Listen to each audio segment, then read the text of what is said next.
देखिए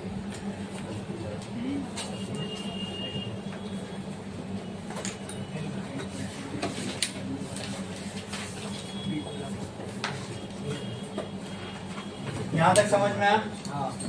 x equal to x1 पे कोई पार्टिकल है, t टाइम में उसका डिस्प्लेसमेंट ये हो रहा होगा, ठीक है। वही t टाइम में x इक्वल टू x2 के ऊपर कोई पार्टिकल है, उतने ही टाइम में उसका भी डिस्प्लेसमेंट वही हुआ होगा, ठीक है। और लेट से यहां से यहां पे देखो, कुछ टाइम t में वेव यहां पहुंची होगी और कुछ टाइम t बाद वेव यहां पहुंची होगी। लेट से यहां से यहां जाने में वेव को जो टाइम लगा दैट इज t और v वेव चल रही है ना आगे, वेव की कुछ वेलोसिटी होगी, let that velocity be v velocity से वेव आगे बढ़ रही है और यहां से यहां पहुंचने में इसको कितना टाइम लगा t, कितना टाइम लगा t। तो ये क्लियर है, ये समझ में आया? ठीक है।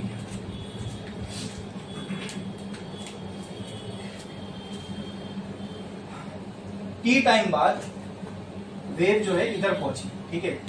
ये टाइम मैंने मान लो t इक्वल टू 0 माना, तो t equal to t seconds बाद वेव जो है कहां पहुंची, यहां पे पहुंची, क्लियर।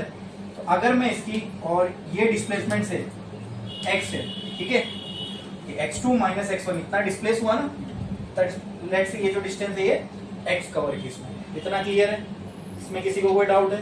तो कहना है से यहाँ पर ये देख के क्या मैं बोल सकता हूँ कि v बराबर होगा x बाई टी के, velocity of wave will be equal to x by t. t time में v वेलोसिटी से वेव ने x डिस्टेंस कवर किया, ये समझ में आया? कोई भी दो रैंडम पार्टिकल मैंने उठाया, समझे? इसमें किसी को कोई डाउट है? समझ में आया इतना? पढ़े आगे? ठीक है। मुझे बताओ टाइम कितना लगा होगा वेव को? x by v equal to, तो यहां पे ये जो टाइम की वैल्यू है क्या ये x बाय वी होगी? हाँ बोलो, क्या ये x बाय वी होगी? बोलो, ठीक है। तो ये जो टाइम लगा कितना लगा? x बाय वी टाइम लगा। ये यहां से यहां पहुंचने में जो टाइम लगा वो हो गया x बाय वी। अगर x बाय वी माइनस कर दूं तो यहां पहुंच जाऊंगा, तो क्या ये टाइम को मैं ऐसा भी बोल सकता हूं t minus x by v? बोलो, हाँ। तो ये जो y1 वाला पार्टिकल है, क्या ये time equal to t minus x by v पर है? हाँ, लेट से मान लो ये t1 यहां से यहां तक तो वेव पहुंची, t1 टाइम में पहुंची, यहां से पूरा यहां से पूरा यहां से यहां तक वेव जो है वो t2 टाइम में पहुंची, ठीक है। और बीच में जो इसको टाइम लगा, let's say that time is t। बोलो क्लियर है? बोलो क्लियर है? ठीक है। तो t2 टाइम कितना है? x by v. इसमें से अगर मैं t माइनस कर दूं, मतलब t टाइम पीछे चले जाओ तो यहां पहुंच जाऊंगा। बोलो क्लियर है? बोलो क्लियर है? इसको मैं ऐसा भी बोल सकता हूं ना, t2 minus x by we. हाँ, और t2 की वैल्यू क्या थी?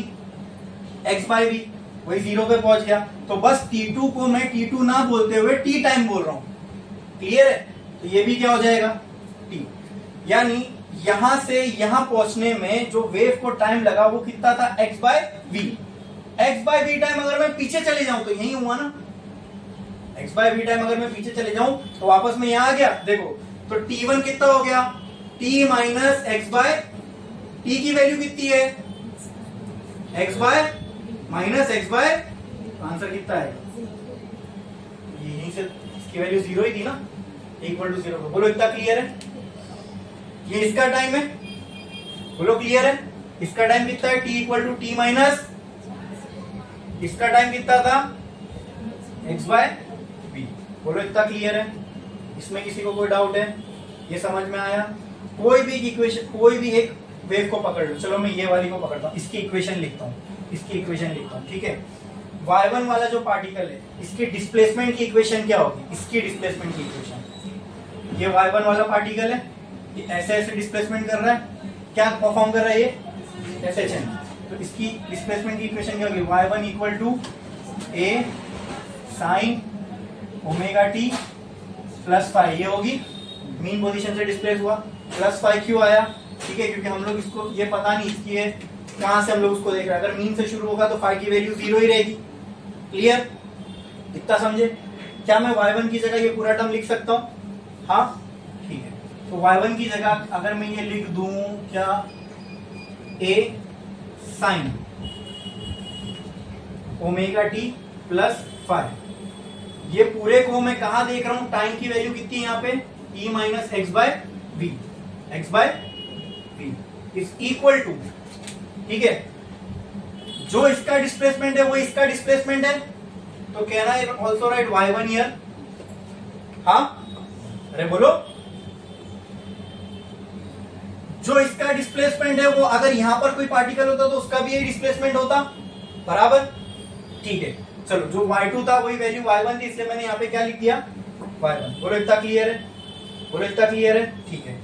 y1 का जो टाइम है वो कितना है, y1 का जो टाइम है वो कितना है, बोलो, तो कहना है right y1 is equal to a sine omega t की जगह पर क्या मैं ये लिख सकता हूं, t की जगह पर t minus x by v, बोलो प्लस फाइव, हाँ।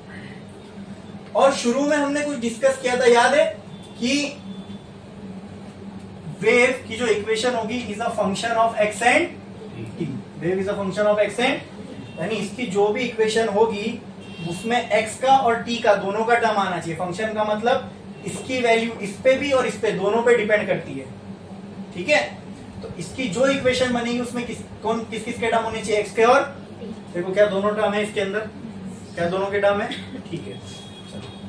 तो y इज इक्वल टू, कहना है दिस एज a साइन, इस पूरे को मैं कुछ इस तरीके से लिख सकता हूं क्या, omega T minus omega x upon v plus five, बोलो ऐसा लिख दूं चलेगा, क्या मैंने कुछ गलत किया, बोलो, इतना समझ में आया।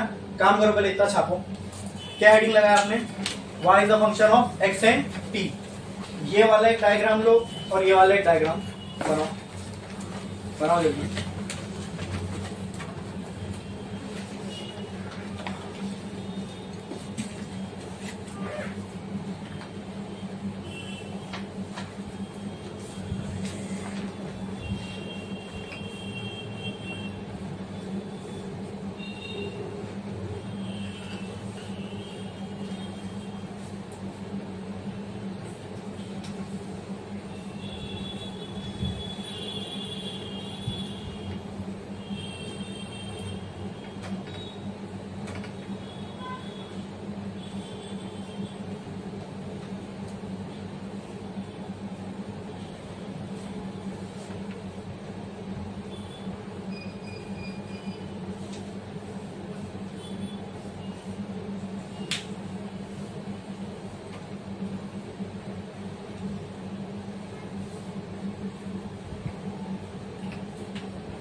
हो गया लिख के?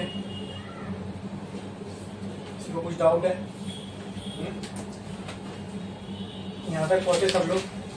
मुझे आप बताओ दोस्तों, क्या ये y1 वाले पार्टिकल की सॉरी ये फर्स्ट वाले पार्टिकल के लिए डिस्प्लेसमेंट की इक्वेशन है? हाँ, now just see this equation. क्या इस इक्वेशन में x का टर्म आ रहा है? क्या इस इक्वेशन में ओमेगा t का टर्म आ रहा है? t का भी टर्म आ रहा है? इस वेव और function of both x and t, मतलब ऐसी कोई इक्वेशन जिसमें x और t दोनों के टर्म्स आ रहे हैं, means that is equation of wave. इसको थोड़ा और सिंप्लीफाई करते हैं। यहां तक समझ में आया? यहां तक समझ में आया? तो थोड़ा और सिंप्लीफाई करता हूं, समझना, ठीक है? अब इसके सिंप्लीफिकेशन के लिए मेरे को आगे ये सारी चीजें करनी पड़ रही है। यहां से आपको वो भी समझ में आएगा कि ओमेगा की वैल्यू km जो हमने लिए थे ना, ठीक है?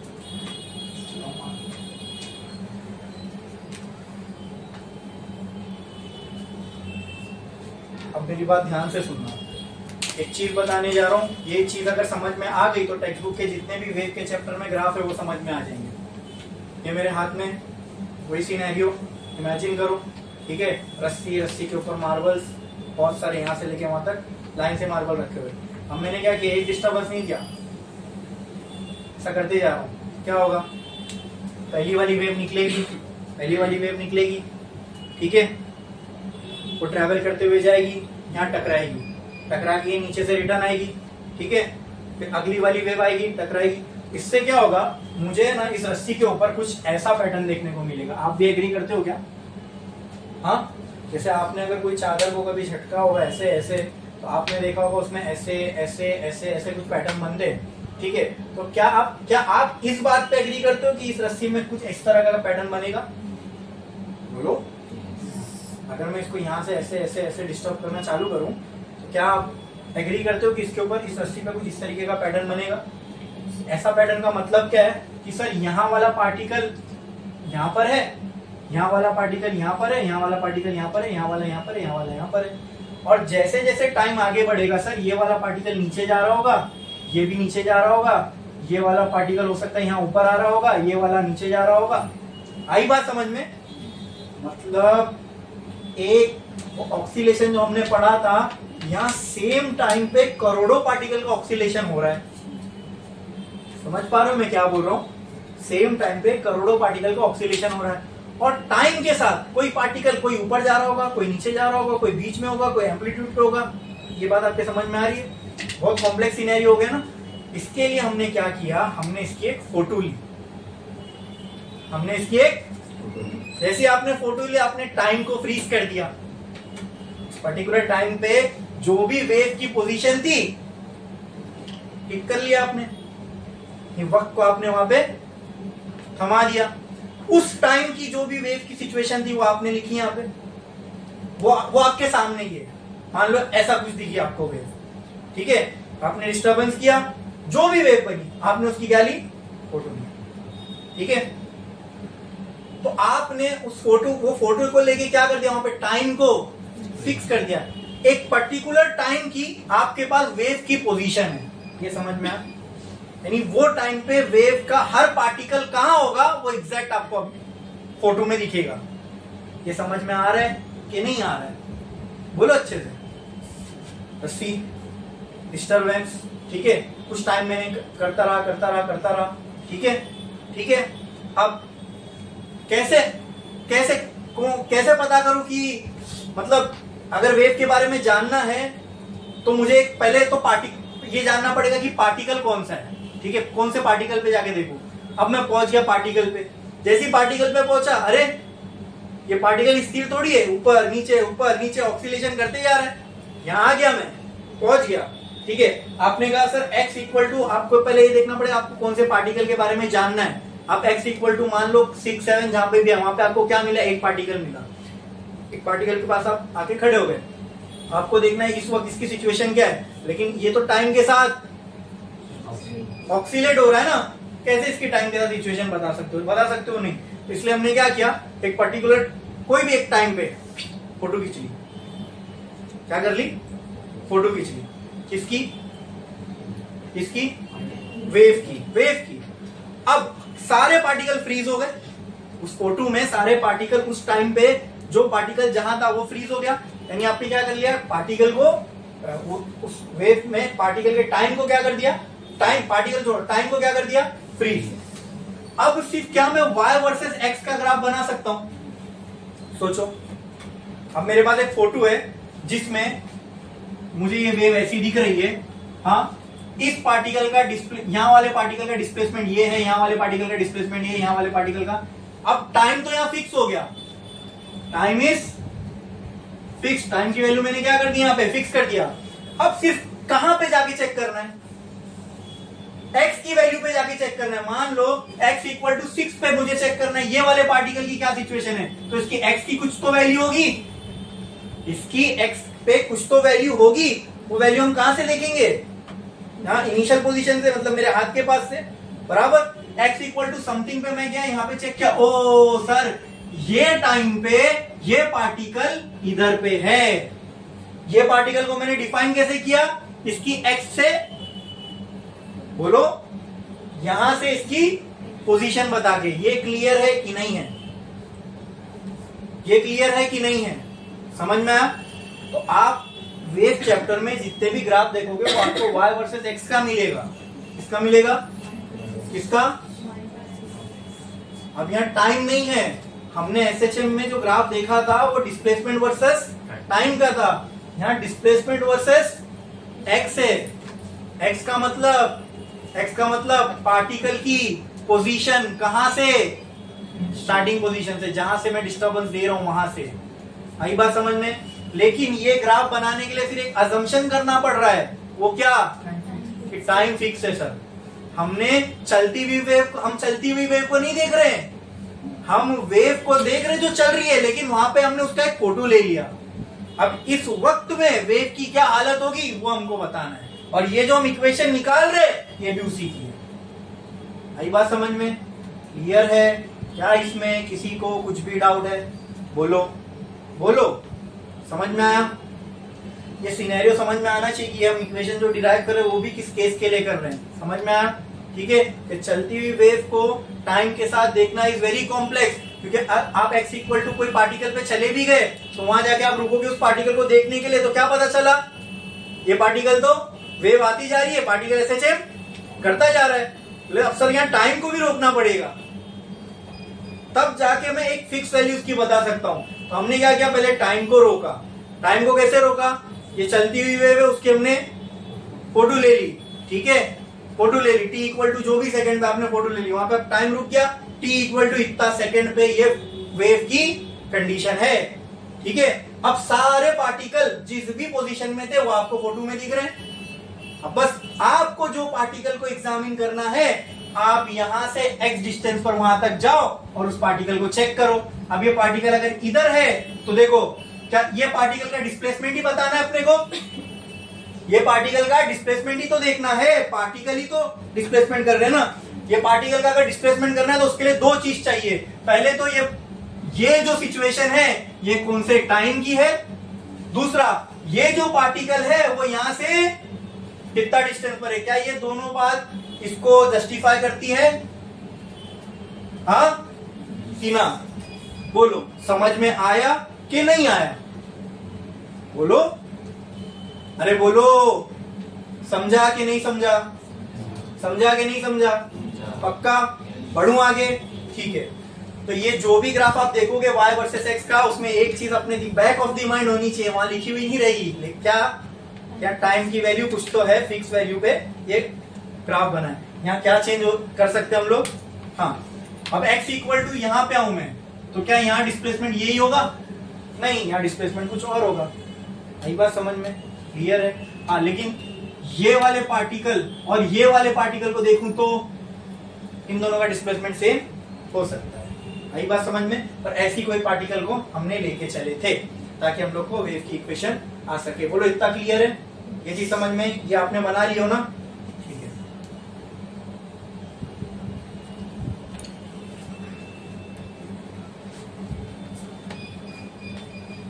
यहां तक किसी को कोई डाउट नहीं है ना, ये इक्वेशन जहां तक है, ठीक है। अब मैं कुछ कुछ चीजें डिफाइन करने जा रहा हूं, जरा ध्यान से सुनना। y वर्सेस x का ग्राफ बना रहा हूं, इसका ग्राफ, इसका ग्राफ, इसका ग्राफ, और ये y, तो y वर्सेस x का ग्राफ बना रहा हूं, तो यहाँ पे कुछ तो फिक्स टाइम पे मैंने ये फोटो लिया रहूंगा, बराबर, ठीक है। मुझे आप बताओ कि किसी भी वेव के लिए क्या ये एक कंप्लीट साइकिल होगी, और ये आपको रिपीट होती हुई दिख रही है, और एक साइकिल कंप्लीट करने में जो भी टाइम लगता है उसको हम क्या कहते हैं, तो ये हो गया इस वेव का टाइम पीरियड। क्या हो गया? अच्छा, क्या ये टाइम पीरियड वाले टाइम में वेव ने इतना डिस्टेंस ट्रैवल किया होगा, क्योंकि ये एक्स का ग्राफ है ना, बोलो एक्स का ग्राफ है, बोलो क्लियर है, समझ में आया क्या? चलो टाइम पीरियड छोड़ दो, यहां से यहां ये एक्स का ग्राफ है, यहां से यहां क्या वेरी हो रहा है, डिस्टेंस, ये एक साइकिल है, एक साइकिल कंप्लीट करने में जो जितना भी डिस्टेंस वेव कवर करती है उसको हम रिप्रेजेंट करते हैं लैम्डा से, किससे, और इसको हम बोलते हैं वेव लेंथ। क्या बोलते हैं? एक टाइम पीरियड में वेव ने जितनी लेंथ ट्रेवल की दैट इज वेव लेंथ। एक लाइन छोड़ो स्टार डालो, लिखो वेव लेंथ, वेव लेंथ, एक लाइन छोड़ो स्टार डालो, लिखो वेव लेंथ, वेव लेंथ। इसको डब्बा बना दिए, डब्बा बना दो। अब ये बहुत बेसिक चीज है, ये वेवलेंथ वगैरह भी ये बहुत बेसिक चीज है, ये डेरिवेशन का पार्ट नहीं है, ये समझ लेना, ये बेसिक पार्ट है, ये इसके अंदर अपने को कुछ डालना है, इसके लिए मैं पहले ये बता रहा हूं वेवलेंथ, ठीक है। ब्रैकेट में लिखो लैम्डा, ब्रैकेट में लिखो लैम्डा, ठीक है, इसका डेफिनेशन लिखो। The distance travelled by a wave in one time period, the distance traveled by a wave in one time period is called as wavelength, is called as wavelength, is called as wavelength। कितना distance wave ने travel की, ठीक है। अब wavelength specific है, हाँ, इतने distance को मैं वेवलेंथ बोल सकता हूं क्या? नहीं, क्योंकि एक साइकिल में वेव ने जितना डिस्टेंस ट्रेवल किया उसी को हम वेवलेंथ बोल सकते हैं। क्यों? क्योंकि एक साइकिल कंप्लीट करने में जो टाइम लगेगा उसको क्या कहते हैं? Time period. ये हमको मालूम है, ठीक है। तो मुझे बताओ, अगर मुझे वेव की वेलोसिटी निकालना है फॉर वन टाइम पीरियड, कितनी होगी? डिस्टेंस ट्रेवल, कितना डिस्टेंस ट्रेवल की लैम्डा, कितना टाइम ली लैम्डा ट्रेवल करने, तो क्या वी की वैल्यू, क्या वी की वैल्यू, अच्छा भी ले रहे वी की वैल्यू, वी की वैल्यू क्या लैम्डा बाई टी होगी? हाँ, समझ में आया कि नहीं आया? स्पीड या वेलोसिटी का, चलो मैं इसको स्पीड कंसीडर करता हूं। स्पीड क्या होगी? Distance upon time. एक साइकिल में वेव ने कितना डिस्टेंस ट्रेवल किया? लैम्डा, ठीक है। एक साइकिल में टाइम कितना लगा? Time period. तो एक साइकिल इतना पार्ट कवर करने के लिए वेव की स्पीड कितनी रही होगी? Distance upon time, lambda by T. तो आगे दूसरी साइकिल कंप्लीट करने के लिए 2 लैम्डा बाय टी। तो क्या मैं वेव के लिए ये फॉर्मूला यूज कर सकता हूं? बोलो क्लियर है? Now tell me what is 1 by T? It's frequency. तो can I also write v is equals to f lambda. ये दोनों वेलोसिटी ऑफ वेव के लिए ट्रू है। ये दोनों फॉर्मूला वेलोसिटी ऑफ वेव के लिए, क्या मैं ये फॉर्मूला वेव वेलोसिटी के लिए यूज कर सकता हूँ? क्या मैं इनकी जगह पर v की जगह पर ये या फिर ये लिख सकता हूँ? क्या आपकी परमिशन है? ये समझ में आया? पक्का? पक्का? ठीक है, चलो आगे बढ़ते हैं। देखो वो इक्वेशन को, can I write now y1 is equal to a sin,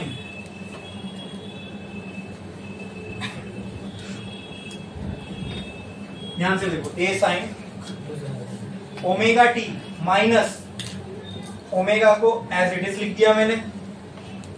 उसके बाद v की जगह पर, अच्छा चलो v ओमेगा को मैं ऐसा भी तो लिख सकता हूं, 2 pi by capital t into x into v बराबर प्लस 5।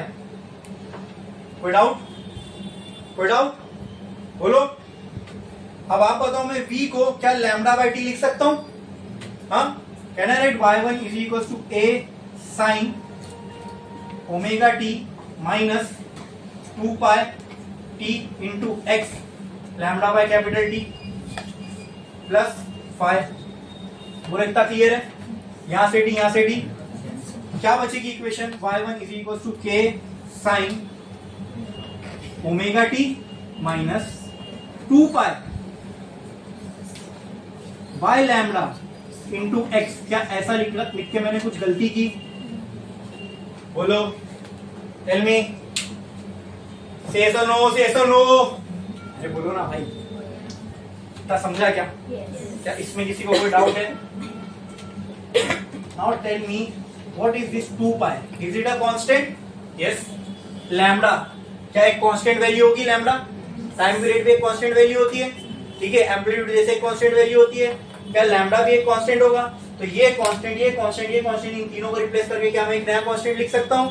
तो वही लिखेंगे, y1 can be written as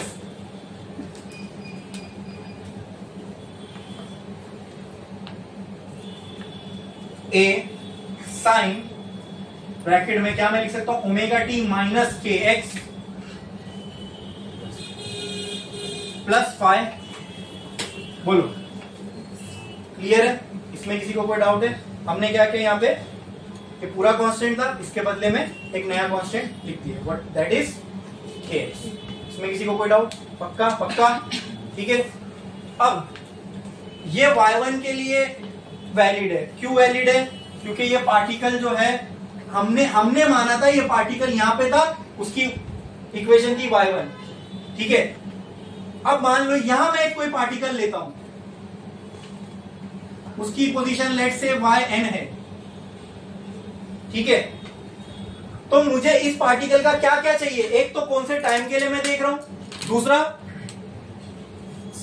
ये पार्टिकल की ये पोजीशन x, टाइम तो फिक्स हो गया, क्या टाइम और x की वैल्यू है मेरे पास, तो क्या मैं ये पार्टिकल की भी पोजीशन इस इक्वेशन से निकाल सकता हूं?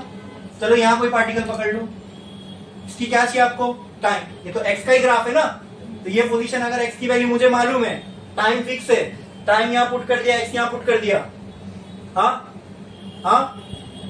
क्या मुझे ये वाले पार्टिकल की भी इक्वेशन मिलेगी? मतलब ये सिर्फ y1 के लिए नहीं वैलिड है, ये इक्वेशन पूरे वेव के लिए वैलिड है। तो this is the wave equation, y is equals to a sign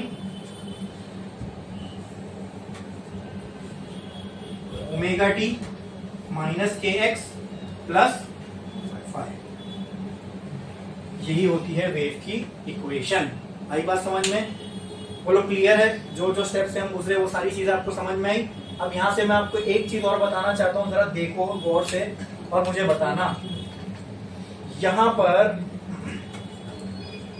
अगर मैं इसको इससे कंपेयर करूं, देखो y is equal to a sine omega T minus, यहां पे क्या ओमेगा वी बाय एक्स ऐसी ही था, चेक करो, जब मैंने सब कुछ पुट नहीं किया था उससे पहले, चेक करो, ऐसी था। By comparing this to equation कहना है say k is equal to omega by v, ये रिलेशन बड़ा काम में आएगा, ये यहां से आता है। वेव इक्वेशन को देखो और समझो, ठीक है। कहना ये दोनों इक्वेशन को देखो, इसी को सॉल्व करके मैंने ये लाया है, मतलब मैं k बराबर ये है बोल सकता हूं, दोनों इक्वेशन को कंपेयर किया तो। बोलो क्लियर है? ठीक है। तो k is equal to omega by v, ये बीच में गायब हो गया क्योंकि यहाँ में मैंने v की वैल्यू पुट किया, ओमेगा की वैल्यू पुट किया, लेकिन अब मैं इसकी जो पहली वाली इक्वेशन थी वो सेम टू सेम जब मैंने यहाँ लिखा तो v की जगह मुझे क्या दिख रहा है? k, मतलब सॉरी ओमेगा बाय वी की जगह क्या दिख रहा है? k। यानी ओमेगा बाय वी अगर मैं वहां बोलता आपको ये कांस्टेंट है, आप नहीं मानते कि सर ओमेगा कैसे कांस्टेंट होगा, वेलोसिटी कैसे कांस्टेंट होगी, लेकिन जब मैंने उनकी वैल्यूज पुट की तो लास्ट में मुझे वो कांस्टेंट ही मिले, देखो यहाँ पे बराबर। इसलिए I can say omega by v जो ये रेशियो है ये क्या है? कांस्टेंट। क्या है ये? कांस्टेंट। समझ में आया? क्लियर है? बोलो क्लियर है? इसमें किसी को कोई डाउट? और ये जो इक्वेशन है, इसी इक्वेशन को क्या कहते हैं हम लोग? वेव की इक्वेशन। कौन सी इक्वेशन? चलो, हर पार्टिकल एसएचएम कर रहा है ना, हाँ, काम करता हूं, x इक्वल टू 0 पे आता हूं, x इक्वल टू 0 पे, तो इसमें क्या है, वो x की कहानी खत्म हो जाएगी। x इक्वल टू 0 पे आता हूं, अगर मैं x इक्वल टू 0 पे, टाइम कुछ तो रहा होगा, टाइम कुछ तो रहा होगा ना, लेट्स से वो टाइम कुछ भी 80, x इक्वल टू 0 पे आया, इस इक्वेशन में ये वैल्यू क्या हो जाएगी? 0। इक्वेशन क्या बचेगी, a sin omega t plus, क्या ये एसएचएम की इक्वेशन नहीं होती है, ये एसएचएम की इक्वेशन नहीं होती है। If particle start from mean position, phi की वैल्यू 0, तो y equal to a sin, ये एसएचएम में हमने नहीं देखा था, लेकिन ये एसएचएम की इक्वेशन है, ये वेव की इक्वेशन है, इसलिए मैंने कहा था एसएचएम वेव नहीं है। आई बात समझ में, एसएचएम जो मोशन हो रहा है पार्टिकल का, ठीक है, ये उसकी इक्वेशन है, ठीक है। और ये वाली इक्वेशन, वेव की इक्वेशन में हमको क्या चाहिए, पार्टिकल की दो चीज मालूम होना चाहिए, एक जो पार्टिकल का डिस्प्लेसमेंट है वो भी, और कौन से टाइम पे वो डिस्प्लेसमेंट देख रहे हैं वो भी। बोलो क्लियर है, समझ में आया। देखो ना, इसको हमने जब कुछ कंडीशंस पकड़ के चले, वो एसएचएम की इक्वेशन आ रही है नहीं, ठीक है। अभी x इक्वल टू 0 पे पकड़ा था, लेकिन वेव में ऐसा नहीं होता ना, एक पार्टिकल का थोड़ी ना एसएचएम हो रहा है, ऐसे करोड़ों पार्टिकल के हो रहे हैं, तो इसलिए हमने यहाँ x का टर्म इंट्रोड्यूस किया हुआ है। जो भी पार्टिकल का देखना, उसकी x की वैल्यू यहाँ रखो, टाइम की वैल्यू तो कुछ ना कुछ होगी, y वर्सेस x का ग्राफ देख रहे हो तो टाइम की वैल्यू कुछ ना कुछ होगी। बोलो क्लियर है, समझ में आया, ये वेव की इक्वेशन समझी। अरे बोलो, कुछ भी डाउट है इसके अंदर पूछो, कोई भी डाउट है, ये k की वैल्यू कैसे आई ये समझ में आया, पक्का पक्का क्लियर है। ये वेव की इक्वेशन देखो, जो भी अपने लिखा था उसके बाद का जो आगे का पार्ट है वो देखिए, करो जल्दी।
लिख लिए, एक लाइन छोड़ो, स्टार वालों लिखो, how to identify the direction of wave, how to identify direction of wave, ये हेडिंग है, हेडिंग है, लिखो।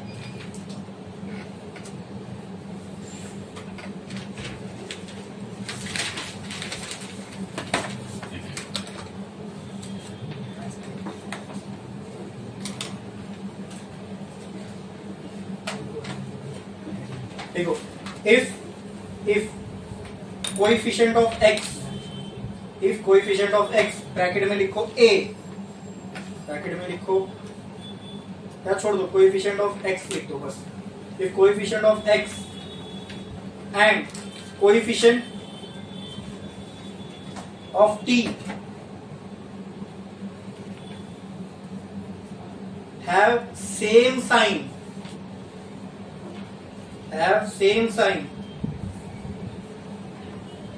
it means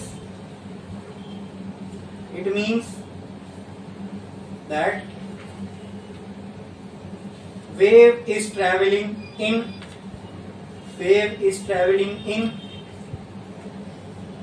negative x direction.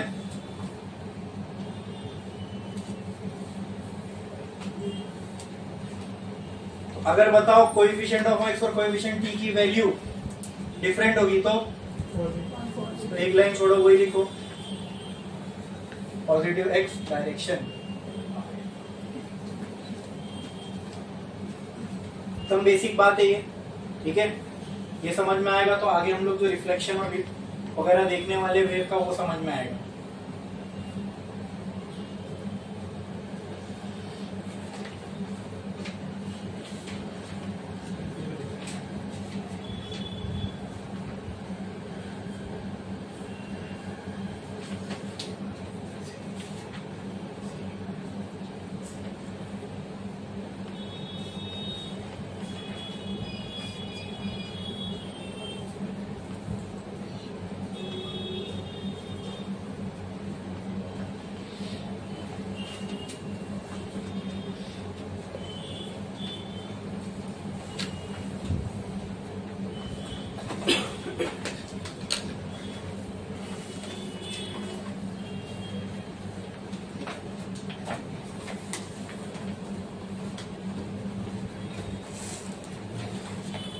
लिखा हो गया? जरा ये वो जो वेव की हमें इक्वेशन आई है देख के बताओ, खाली इसको देख के बता सकते हो ये वेव कौन सी डायरेक्शन में ट्रैवल कर रही होगी। कोएफिशिएंट ऑफ x की साइन क्या है? माइनस। कोएफिशिएंट ऑफ t की साइन क्या है? मतलब दोनों कोएफिशिएंट की जो साइन है वो डिफरेंट है। अगर साइन डिफरेंट हो तो पॉजिटिव। तो क्या हमने अज्यूम भी किया था वेव ऐसे चल रही है, वो बराबर आया खुद, ठीक है। अगर ये ऐसा होता माइनस ओमेगा टी प्लस के एक्स, अब ये कहां चल रही होती? अब ये कहां चल रही होती? अब भी पॉजिटिव में ही चल रही होगी, है ना। साइन क्या है दोनों की? ऑपोजिट है, ठीक है। अब बोलो किसको ये लगा माइनस यहाँ आया तो ये माइनस में चल रही होगी? ऐसा किसी को लगा कि सर साइन चेंज हो गई लोग की? मैंने इसलिए रूल एकदम क्लियर लिखा है, कोएफिशिएंट ऑफ x देखो, कोएफिशिएंट ऑफ t देखो, बस साइन चेक करो, ठीक है। यहाँ पे ये कहाँ, ये ऐसी इस इक्वेशन में अगर ऐसा कुछ आता तो ये वेव कहाँ ट्रेवल कर रही होती? नेगेटिव x में। अगर ऐसा कुछ आता तो साइन सेम तो नेगेटिव है, साइन डिफरेंट तो इसकी साइन चेक करोगे, दो जन की, कोएफिशिएंट ऑफ x और कोएफिशिएंट ऑफ t। क्लियर है? समझ में आया? पक्का? इतनी नॉलेज है हमारे पास वेव की इक्वेशन और इसका डायरेक्शन की, क्या डायरेक्शन कैसे पता करें ये चीज। और ये दोनों से अब हम लोग नेक्स्ट टॉपिक पे जा सकते हैं, रिफ्लेक्शन ऑफ वेव्स पे, ठीक है। एक लाइन छोड़ो, स्टार डालो और लिखो reflection of wave, reflection of wave, reflection of wave.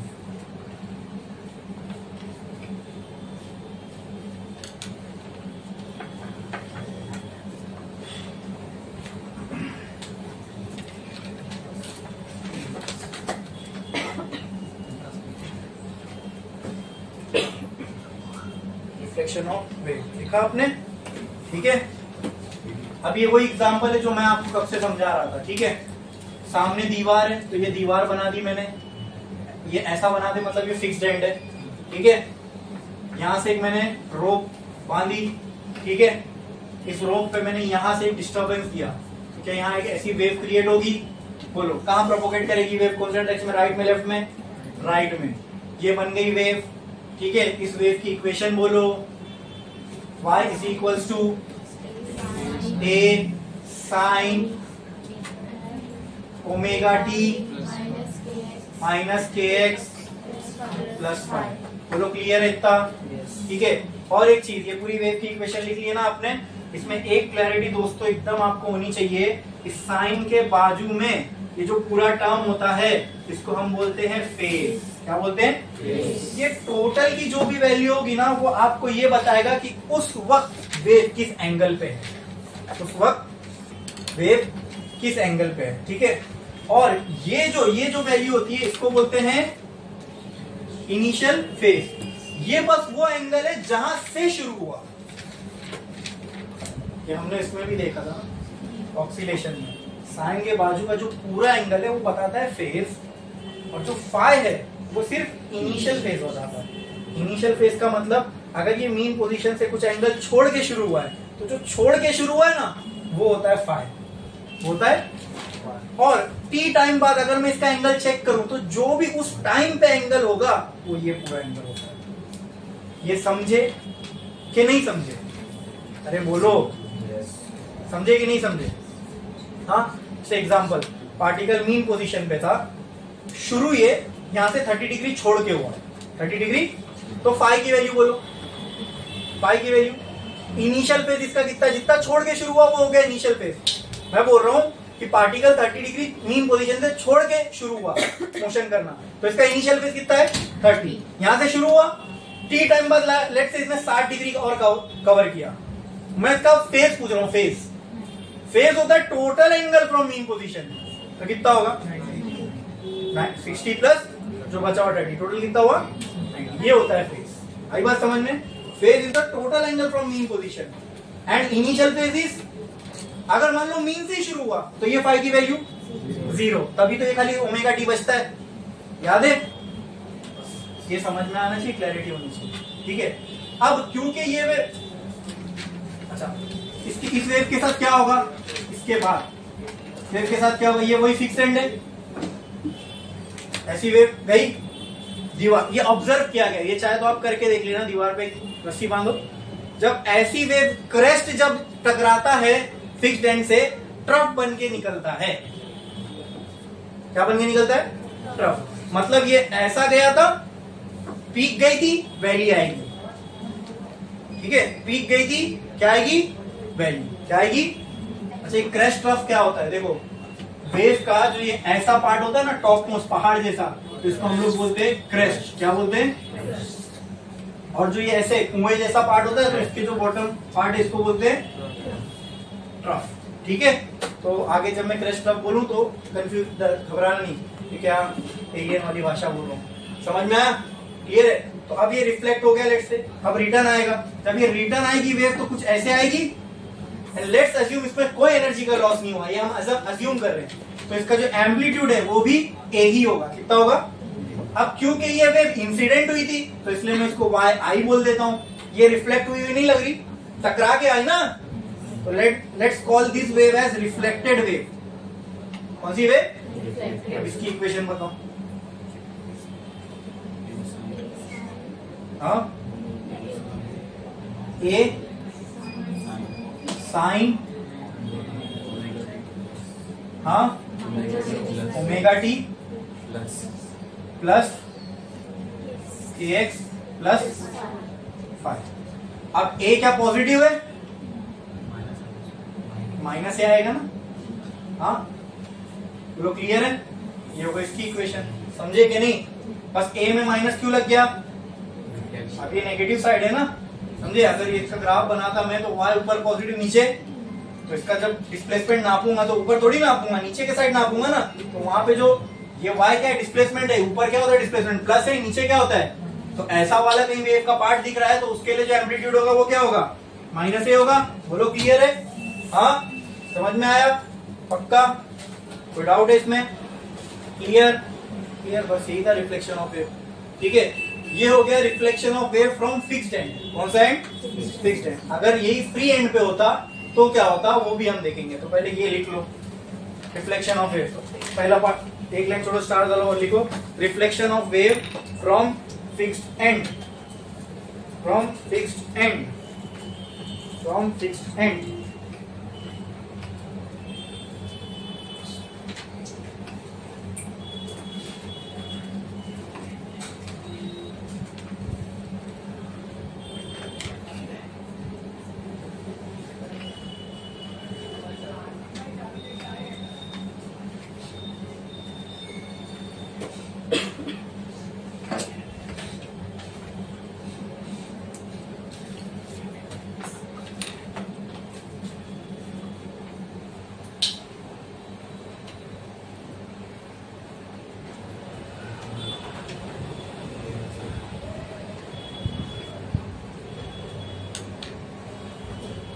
ठीक है।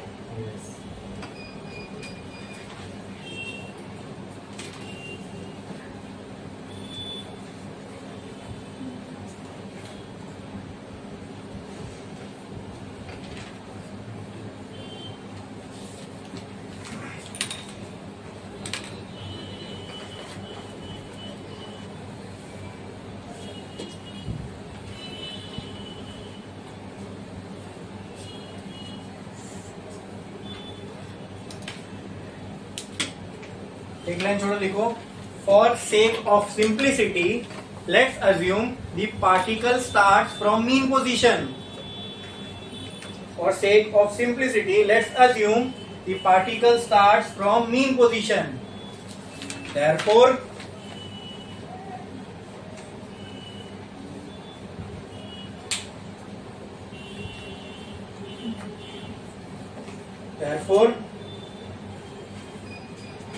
yi can be written as, अगर मीन पोजीशन से स्टार्ट होगा तो initial phase yi can be written as a sin omega t minus kx, yr will be a sin omega t plus kx। तो इतना clear है। ज्यादातर cases में हम इनिशियल पोजीशन पे कंसीडर करके चलते हैं तो इक्वेशन क्या हो जाती है, थोड़ी बोलो इजी हो जाती है, फाई का टर्म एलिमिनेट हो जाता है। क्लियर है, समझ में आया? इसमें किसी को कोई डाउट है? देख लो देखो। नेक्स्ट लिखो reflection of wave from free and. Reflection of wave from free and. Reflection of wave from free and. ठीक है।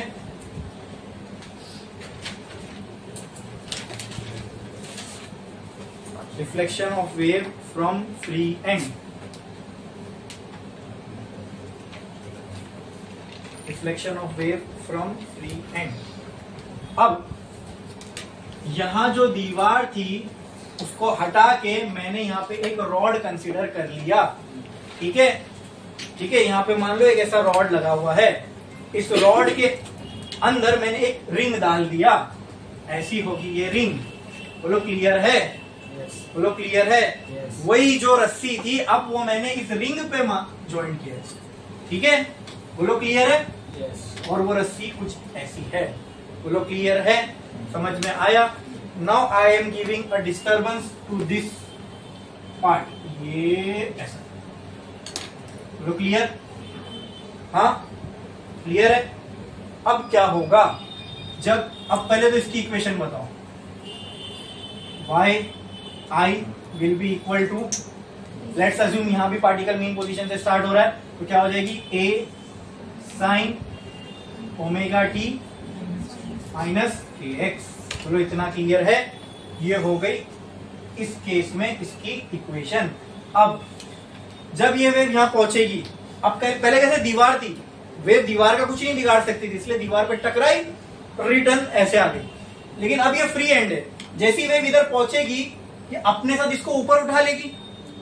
जब ये वेव ऊपर जा रही होगी तो अपने साथ इस रिंग को ऊपर लेके जाएगी, जब नीचे आएगी तो अपने साथ रिंग नीचे लेके आएगी। और हमने देखा कि जब इसमें से वेव रिफ्लेक्ट हुई तो क्रेस्ट जो था वो क्रेस्ट बन के ही वापस आया। ठीक है, आई बात समझ में?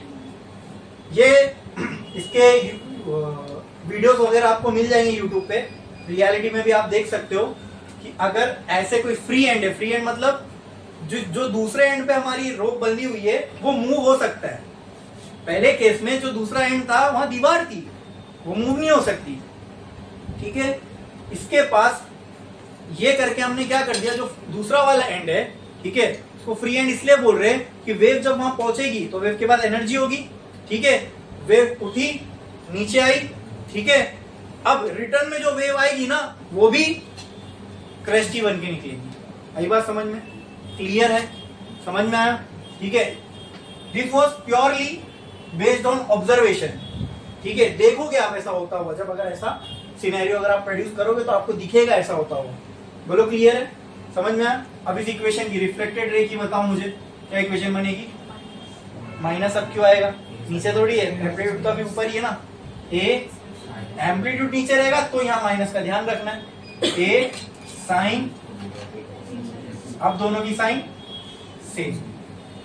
बोलो क्लियर है, क्यों कहाँ जा रही है अब, नेगेटिव एक्स। बोलो इतना क्लियर, समझ में आया पक्का। तो रिफ्लेक्शन ऑफ फ्री एंड की कहानी समझ में आई, ठीक है, कुछ नहीं है बस इसमें लॉजिक लगाना है और क्या।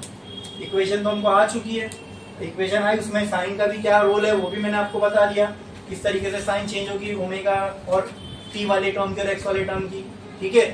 वहां तो हमने ये सोचा था, यहाँ हम एक्चुअली अप्लाई कर रहे हैं उसको। यहाँ दिख रहा है नेगेटिव एक्स में जा रही है तो हमको पता है यहाँ साइन में क्या होना चाहिए, यहाँ दिख रहा है पॉजिटिव एक्स में जा रही है तो हमको पता है यहाँ साइन में क्या होना चाहिए।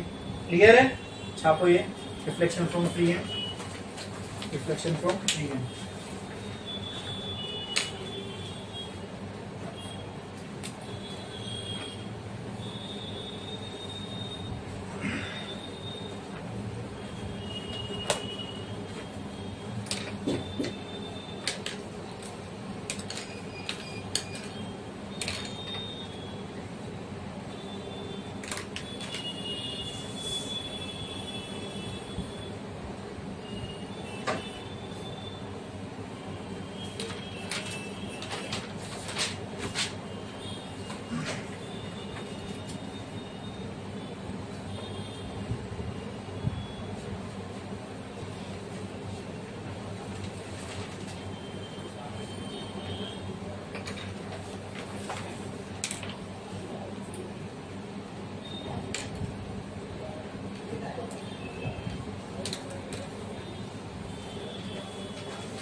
अब हम वेव के ट्रांसमिशन की बात करते हैं। हो गया रिफ्लेक्शन, रिफ्लेक्शन का मतलब सामने कोई रुकावट थी, वहां से टकरा के वेव रिटर्न आ रही थी।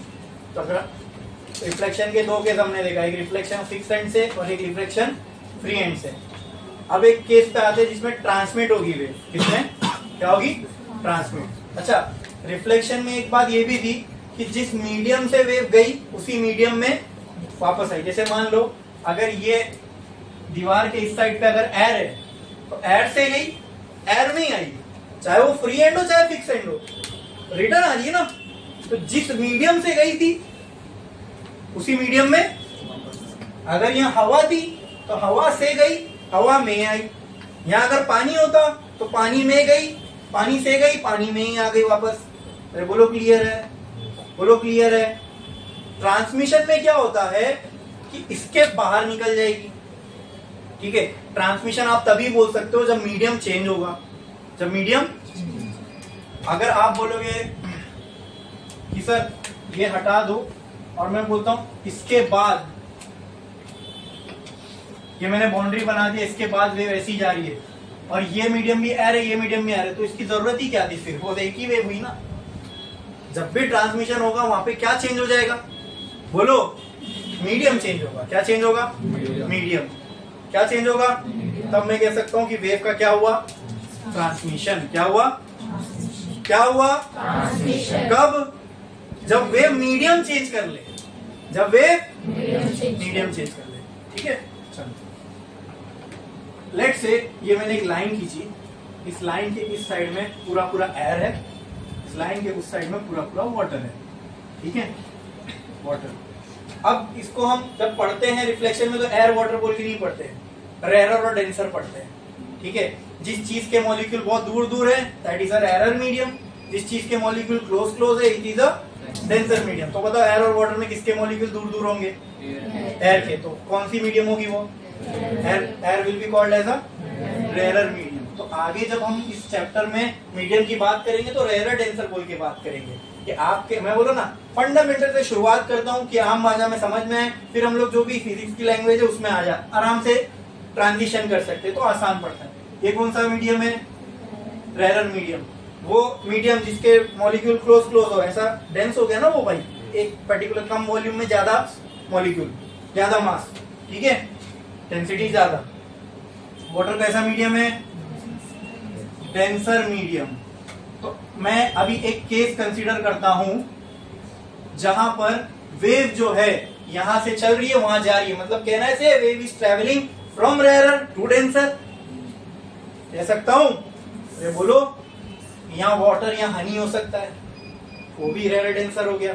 ठीक है, हमें सिंपल केस लेके चल रहा हूं, ये एयर वो वाटर, एयर समझ में आती है रेयर है, वाटर समझ में आता है एयर से डेंसर है, इसलिए वो डेंसर मीडियम। अब वेव जो है यहां से चली, यहां से चली, यहां से ऐसे ऐसे, चलो एक ही वेव कंसिडर करता हूं। ये रस्सी थी, आधी हवा में आधी पानी में, यहां से डिस्टर्बेंस दिया मैंने, तो अब सीधी सी बात है, कोई फिक्स टाइम तो है नहीं यहाँ कि टकरा के रिटर्न आ जाए। हाँ, पानी में भी ये वेव जाएगी, लेकिन जब पानी में जाएगी तो आप मुझे बताओ कि एयर के मीडियम को इसको भेदना आसान होगा कि पानी के मीडियम को भेदना आसान होगा? कि पानी में मॉलिक्यूल ज्यादा क्लोज है, वहां उसको रेजिस्टेंस ज्यादा लगेगा। तो इसको अगर आगे बढ़ना है तो एग्जांपल ले लो कि अगर एक कमरा है और इसके बाजू में एक और कमरा है, यहाँ पे भी लोग हैं वहां पे भी लोग हैं, लेकिन यहाँ पे लोग एक उधर है, उधर है, उधर है, उधर है, मॉलिक्यूल दूर दूर है, आप इजीली जा पा रहे हो। अब वो दूसरे कमरे में ट्रेन में जैसे हार्बर लाइन में 6-7 बजे भीड़ होती है वैसी है, यानी आपको एक कदम भी बढ़ना तो 4 को ऐसे पहले ताकत लगा के साइड करना पड़ेगा। ठीक है, तो एनर्जी ज्यादा जाएगी ना, आ रही है बात समझ में? तो उसका आपको पिक्चर में क्या असर देखने को मिलेगा? आपको दिखेगा इसका एम्पलीट्यूड यहाँ थोड़ा सा कम हो गया, एनर्जी क्या होगी इसकी?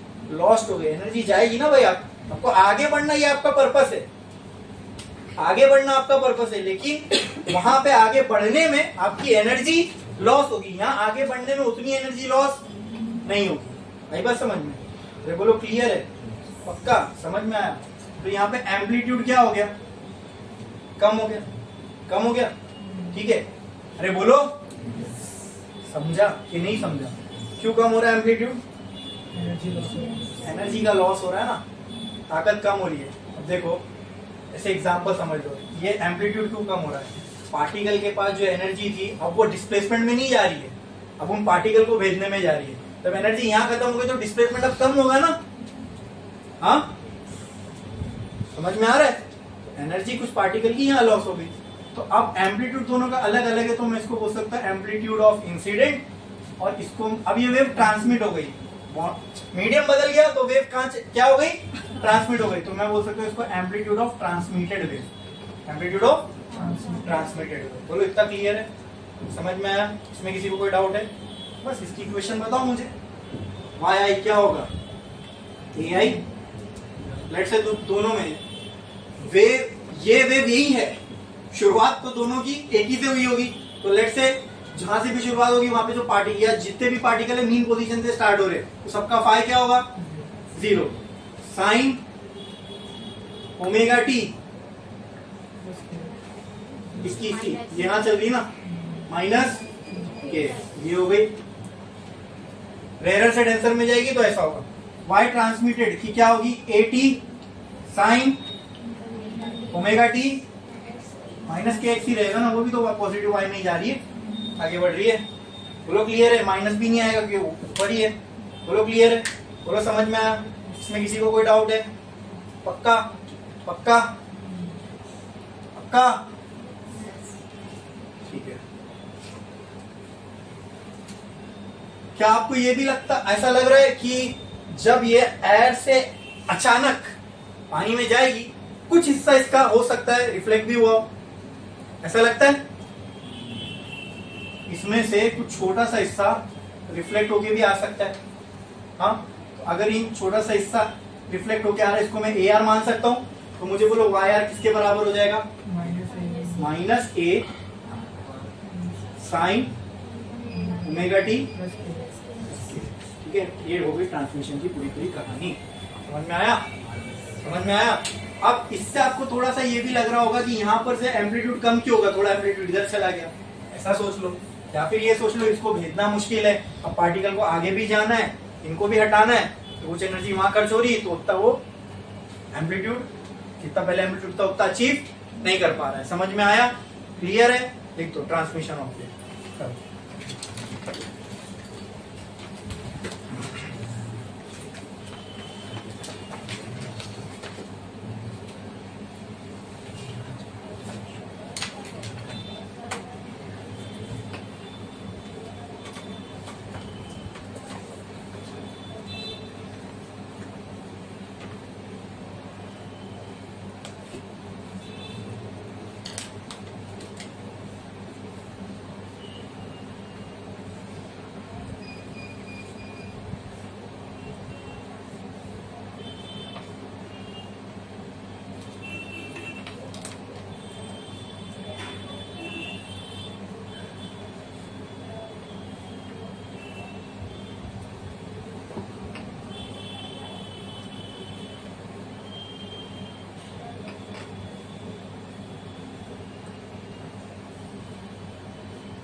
पे लिख दो AI ग्रेटर देन 80।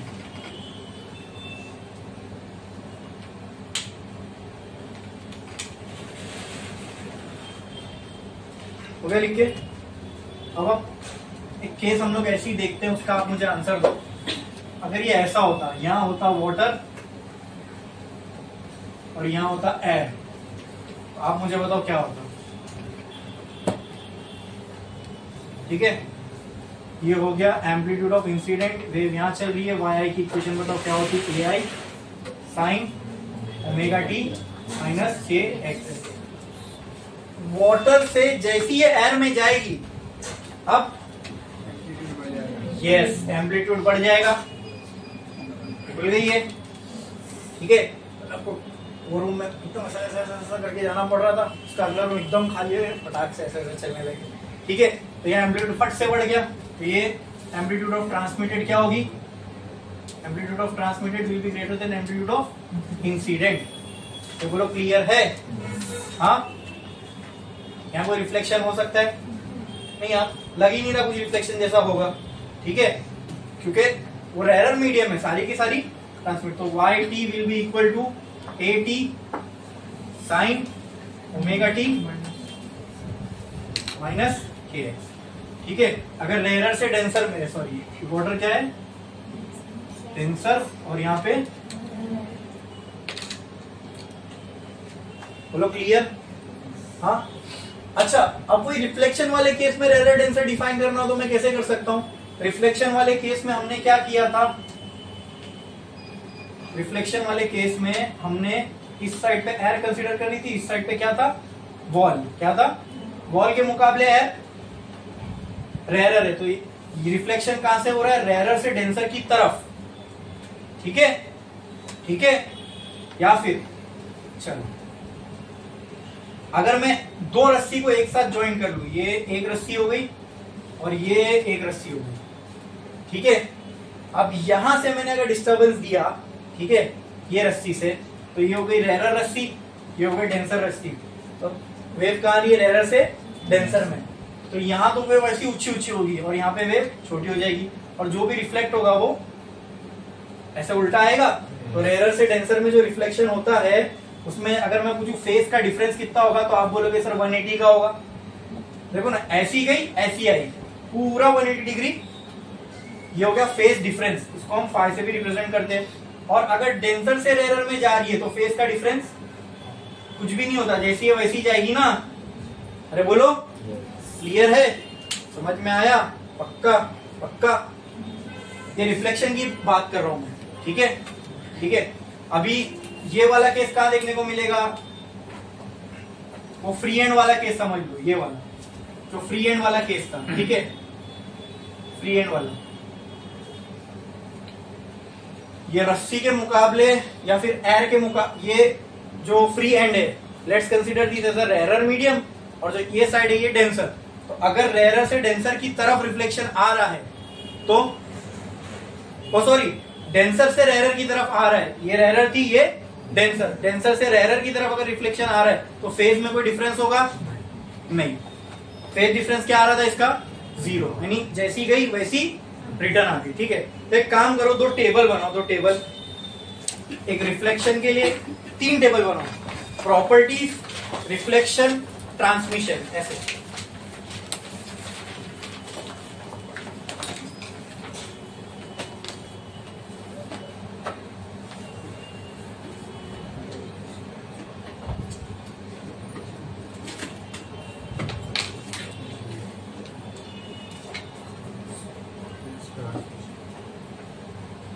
प्रॉपर्टीज में पहली प्रॉपर्टी लिखो, फर्स्ट प्रॉपर्टी लिखो, speed, speed.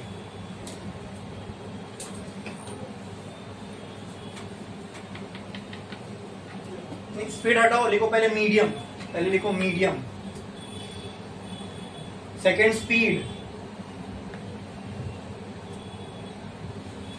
Third phase, third phase,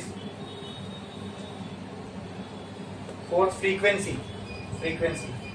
चलो रिफ्लेक्शन में बताओ मुझे, मीडियम क्या होगा, सेम होगा कि चेंज होगा, क्या होगा? तो लिखो सेम, रिफ्लेक्शन के नीचे सेम। ट्रांसमिशन में मीडियम, ट्रांसमिशन में मीडियम वेव ट्रांसमिट कब होती है? ट्रांसमिट हुई है कब बोल सकता हूं? जब उस वेव ने मीडियम चेंज किया। तो ट्रांसमिशन में मीडियम चेंज। स्पीड के बारे में क्या रहा है? अगर मैं हवा में भाग रहा हूं, वापस हवा में ही आ गया, तो मेरी क्या स्पीड अलग होगी? हाँ, एनर्जी मेरे पास सेम है, स्पीड अलग होगी, तो स्पीड क्या होगी? सेम। रिफ्लेक्शन में स्पीड क्या होगी वेव की? रिफ्लेक्ट होने के बाद भी सेम। ट्रांसमिशन में हवा में भागना आसान है, पानी में भागना आसान है? तो स्पीड की बात हो रही ना, वेव पानी में आसानी से चल सकती कि हवा में? हवा में। तो हवा मतलब मीडियम चेंज तो स्पीड चेंज। लिखो लिखो डिफरेंट, क्या चेंज चलेगा? हाँ, चेंज। फेज के बारे में क्या रहा है? अब रिफ्लेक्शन में दो केस देखना पड़ेगा। ट्रांसमिशन में तो टेंशन नहीं, रिफ्लेक्शन में फेज का क्या होता है? डेंसर, रेयरर से डेंसर में जा रही है। रेयरर था पतला से डेंसर में जा रही है, तो टकरा के कैसे आएगी?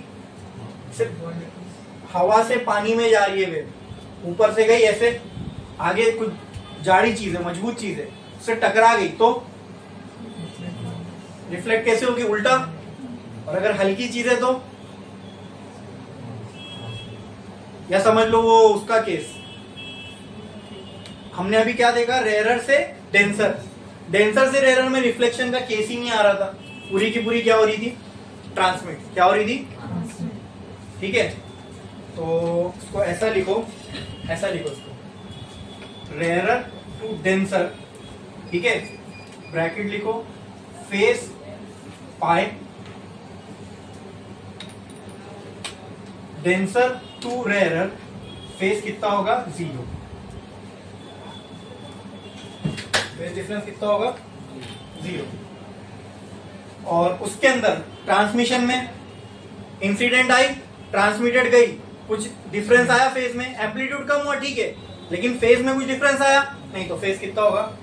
0। पाई की वैल्यू कितनी होगी? 0। Phase difference is nothing, 0। यहां प्रॉपर्टीज में फेज लिखे हो ना, उसको लिखो फेज चेंज, फेज चेंज। ठीक है, फेज चेंज, तो यहां क्लियर होगा। रेयरर से डेंसर में फेज चेंज पाई होगा, डेंसर से रेयरर में फेज चेंज 0। ट्रांसमिशन में फेज का चेंज होगा ही नहीं, 0। लास्ट क्या बचा? फ्रीक्वेंसी। अब ये बात मैं आपको एकदम क्लियर, फ्रीक्वेंसी किस पे डिपेंड करती है पता है? सोर्स पे। किस पे? सोर्स। जहां से आ रही है।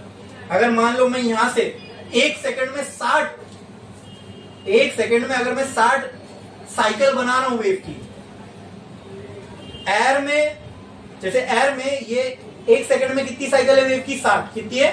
60। ये गई पानी में, पानी में जाके मैं ये एग्री करता हूं इनका एम्पलीट्यूड कम होगा, लेकिन साइकिल अब भी 60 ही रहेगी। एम्पलीट्यूड कम हो जाएगा, लेकिन 1 सेकंड में जो कंप्लीट होने वाली साइकिल है वो, मतलब फ्रीक्वेंसी मीडियम पे डिपेंड नहीं करती, मीडियम पे डिपेंड। तो रिफ्लेक्शन का केस हो चाहे ट्रांसमिशन का केस हो, मीडियम चेंज हो चाहे फ्रीक्वेंसी में कोई चेंज, ठीक है। फ्रीक्वेंसी डिपेंड किस पे करती है? जहां से प्रोड्यूस हो रही है वहां पे, जहां से प्रोड्यूस हो रही है। तो लिखो सेम सेम, दोनों में सेम है। क्लियर है? समझ में आया? क्लियर है? इसमें किसी को कोई डाउट? पक्का? पक्का?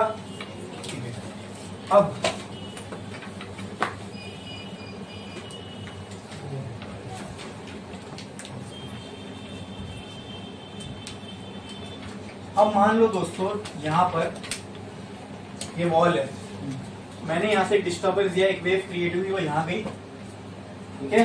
ऐसा मैं कंटिन्यू करते जा रहा हूं, हाँ। तो यहां से वेव्स निकलती जाएंगी, यहां रिटर्न में से वेव आती जाएगी। अब ये एक साथ होगा दोनों, राइट। इसका मतलब यहां भी ऐसी कोई वेव होगी, यहां भी ऐसी कोई वेव होगी, यहां भी, यहां भी, यहां भी। बोलो क्लियर है? अब एक काम करते हैं, कोई भी एक पार्टिकल कंसिडर कर लो, ठीक है। ये लाइन पे कोई भी एक पार्टिकल कंसिडर कर लो, ये वाला, ये वाला। इस पार्टिकल को ये वाली वेव ऊपर लेके जाना चाह रही है, इस पार्टिकल को ये वाली वेव, यानी ये वेव चाहती है इसका डिस्प्लेसमेंट y1 ऊपर की तरफ हो, ये वाली वेव चाहती है इसका डिस्प्लेसमेंट, क्या मान लो ये इंसिडेंट है ना, तो y i, ये रिफ्लेक्टेड है ना, ये हो गई y r, तो मैं बोल रहा हूँ इसके साथ होगा क्या, बोलो ये किसकी सुनेगा? नहीं, ये देखो इसका थोड़ा, इसका ट्रफ इसके सामने, इसका अगर मैं आपसे ये कह रहा हूं ये ऐसा है, ये ऐसा है, यानी ये वाली वेव का ये पार्ट इसके सामने, ये वाली वेव का ये पार्ट सामने है, वाई आई इसको ऊपर खींच रहा है, वाई आर इसको नीचे खींच रहा है, क्या होगा? ये वेव नीचे खींच, हाँ वाई आर नहीं हो सकता ना, क्योंकि वाई आर यहाँ खींचने के लिए इसको काटना पड़ेगा ना। तो देखो ये डिस्प्लेसमेंट ये ऊपर की तरफ हो रहा है, ये भी एक वेक्टर क्वांटिटी है, ये नीचे की तरफ हो रहा है, ये भी एक वेक्टर क्वांटिटी है। इसका मतलब मैं आपसे ये जानना चाह रहा हूँ, आपने नेट बताया, नेट आपने जो बताया वो नेट इफेक्ट बताया, क्या बताया कि सर इतना समझ में आ रहा है ये ऊपर तो नहीं जाएगा।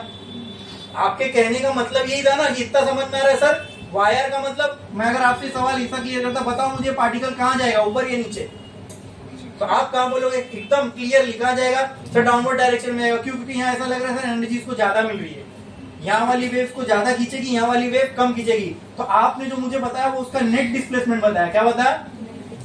तो क्या जब भी मैंने आपको बताया कोई एक वेक्टर क्वांटिटी है, उसको दो वेक्टर क्वांटिटी अलग अलग जगह से खींच रही है, तो उसका नेट इफेक्ट निकालना है, तो उससे वो कैसे निकालेंगे? उसको क्या बोलते हैं? जोर से बोलो, क्या बोलते हैं?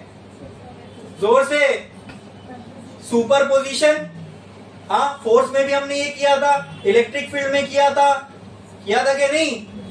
हाँ, प्रिंसिपल ऑफ, मतलब इसका नेट डिस्प्लेसमेंट निकालना है, तो ये पता करो y1 कितना खींच रहा है प्लस y2 कितना खींच रहा है। y2 नेगेटिव में तो खुद ब खुद माइनस हो जाएगा, खुद ब खुद माइनस हो जाएगा। तो अगर बड़ी वैल्यू माइनस में, छोटी वैल्यू प्लस में, तो फाइनल आंसर नेगेटिव ही आएगा। तो पता चलेगा कि हाँ सर पार्टिकल नीचे जा, नेगेटिव आया मतलब पार्टिकल नीचे जा रहा है। आई बात समझ में? यही होता है प्रिंसिपल ऑफ सुपरपोजिशन। अच्छा, इसका मतलब क्या सर? यहाँ पे दो वेव एक दूसरे को, क्या ये वो कहानी ऐसी नहीं लग रही? ये पार्टिकल एसएचएम करना चाह रहा है, ये वाला पार्ट इसको एसएचएम करवा रहा है, ये वाला पार्ट भी इसको एसएचएम ही करवा रहा है। क्या एक ही पार्टिकल पे दो एसएचएम एक साथ काम कर रहे हैं? क्या ये हमने ऑलरेडी देख चुके। तो इसका नेट डिस्प्लेसमेंट कितना होगा? Y net will be equal to y1 plus, वहां पे हमने x नेट इक्वल टू, एक पार्टिकल को दो, एक पार्टिकल के ऊपर दो एसएचएम लग रहे थे, तो उसका नेट डिस्प्लेसमेंट कितना था? x1 plus. तो पूरी कहानी हमने देख चुके बराबर। वो कल आपके लिए होमवर्क है, एज इट इज जो वहां लिखे हुए हो पूरा यहाँ छापना है, ठीक है? पूरा स्पेशल केस तक, पूरा स्पेशल केस तक, ठीक है? मतलब a की वैल्यू एक टाइम पे 2a आई थी, a की वैल्यू एक बार 0 आई थी, फाई की वैल्यू रखे थे ना, फाई की वैल्यू ये है, दोनों की वैल्यू सेम है तो क्या आएगा? फाई की वैल्यू ये है, दोनों की वैल्यू सेम है तो क्या आएगा? एक बार क्या आई थी? 2a आई थी, फिर क्या आई थी? एक बार 0 आई थी। चेक करो, निकालो। फाई की वैल्यू 0 रखे थे, फाई की वैल्यू π/2 रखे थे, और फिर फाई की वैल्यू पाई रखे थे।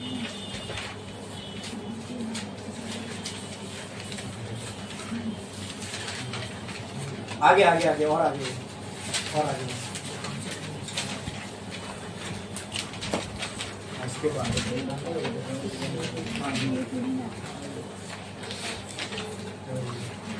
आर की वैल्यू 2 एक बार आई थी, फिर आर की वैल्यू π/2 रखने पे,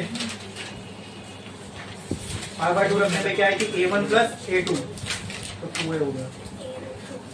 हाँ, तीन वैल्यूज आई थी, 2a, yes 2a, a√2 and, तो वहां तक वो पूरा था, समझे? अरे सेम केस है भाई, एक्चुअली में वो हमने पढ़ा ही था ताकि हम आगे चल के, वो हमने वहां पढ़ा इसलिए था ताकि हम आगे चल के उसको यूज कर सके, वेव में अप्लाई कर सके। अरे ऐसे सुपरपोजिशन का सिनेरियो एक्चुअल में होता है, एक्चुअल में ये वेव में होता है।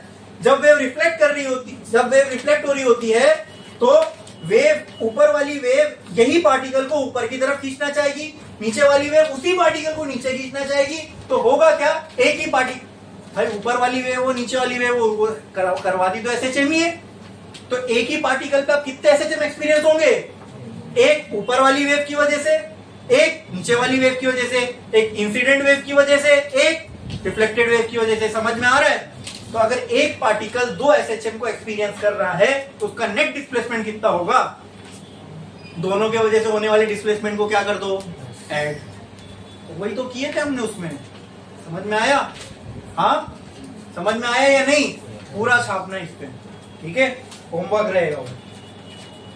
आज के लिए बस इतना ही। नेक्स्ट लेक्चर में हम लोग स्टेशनरी वेव स्टार्ट करेंगे। यहाँ पर प्रोग्रेसिव वेव हमारी हो गई, बोलो। नेक्स्ट लेक्चर में हमको क्या देखना है?